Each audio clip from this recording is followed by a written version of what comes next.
Je vais vous lire les paroles. Je vais vous lire les paroles d'une personne qui fait honte à notre calvaire, qui fait honte à la croix, qui fait honte à tous les chrétiens, étant donné que je suis tatouée pour une promesse que j'ai faite en fin de calvaire, la réplique la plus ancienne d'Europe à Romans-sur-Isère, et que je me suis fait tatouer les évangiles, il faut bien les lire.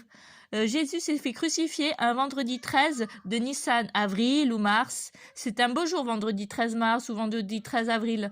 Donc je me suis fait tatouer un vendredi 13 avril et ils évoquaient que ce soit la veille de Pâques, la Pâques juive, le 14 de Nissan. C'est un jour où on fête les Maximes.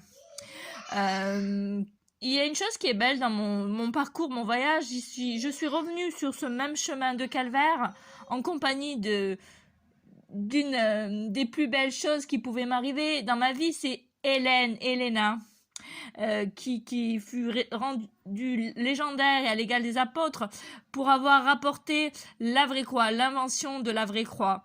Alors, quand je lis c'est pour ça que tu n'as jamais travaillé de ta vie MDR, tu l'as connu, t'avais jamais bossé, bref, tant mieux pour toi, c'est une bonne chose. Moi, je m'occupais des personnes malades, j'ai toujours travaillé. C'est pour ça que je suis arrivée à un niveau financier de 4 500 à 5 000 euros par mois et qu'actuellement, je vis avec légèrement 3 000 euros par mois.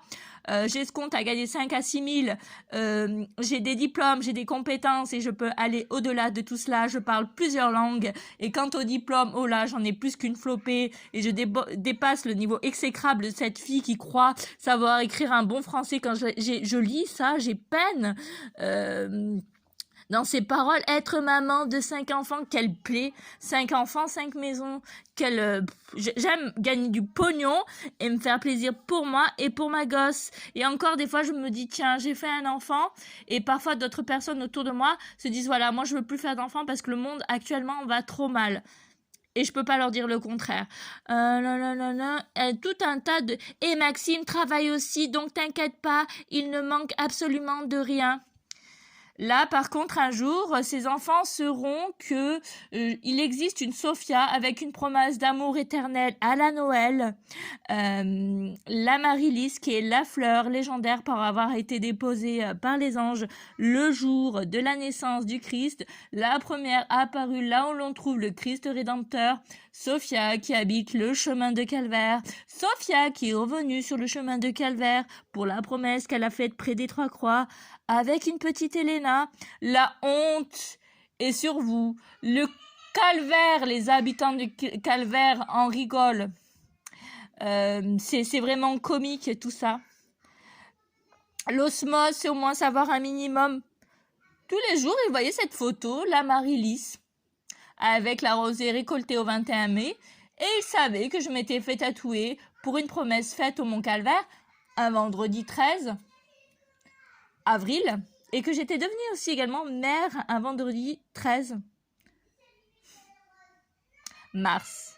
Nissan, entre mars et avril. Nissan, la naissance du soleil. Bon, la Nissan, ça ne parle à personne. Le 13, ça ne parle à personne. Le vendredi 13 de Nissan. La crucifixion du Christ. Et sa naissance, la naissance et la crucifixion en un seul tatouage. Et c'est une fleur que je transpire. Nous n'aimons pas les mêmes fleurs, nous n'avons pas les mêmes valeurs, je n'ai jamais eu aucune rivale. Je suis au-delà de tout ça, je suis trop exceptionnelle, je suis unique, tout comme ma fille. Et un jour, on m'a dit, voilà, tes enfants, nanana, ta fille au foyer. Je suis désolée de vous annoncer cela, mais ce sont les enfants qui ont été placés en mec qui ont tendance à reproduire le même schéma. Mais mes parents, à moi, sont des personnes de valeur. Ils m'ont transmis les valeurs nécessaires pour m'occuper moi-même, le jour venu, d'enfants en mec. Et je peux dire que ce n'est pas une chose aisée et donnée à tout le monde d'être éducatrice et maîtresse de maison. Faire à manger à tout un clan, qui ne sait pas le faire chez les Méditerranéens. Quand je regarde et que je lis ça, j'ai envie de rire. C'est des textes d'une personne qui a souhaité la mort à ma fille et qui s'est entêtée à cacher, tiens, elle a une amaryllis de tatouer, tiens, elle s'est fait tatouer le jour de la crucifixion du Christ. Non, Il y a un manque de lecture des évangiles, il y a un manque de foi chez ces faux chrétiens. Et je pourrais dire d'eux, c'est comme la crèche de Jésus, ils ne portent pas l'amour du Christ en eux. Parce que le Christ, lui, s'est sacrifié pour les pécheurs, il s'est sacrifié pour les malades. Et c'est une honte de lire de telles paroles et de se vanter d'être ainsi. Moi, j'aurais honte. Et c'est pour ça qu'à l'heure d'aujourd'hui, moi, je réussis ma vie et que l'on pouvait lire des paroles d'une conne pareille. C'est d'un niveau, mais vraiment minable.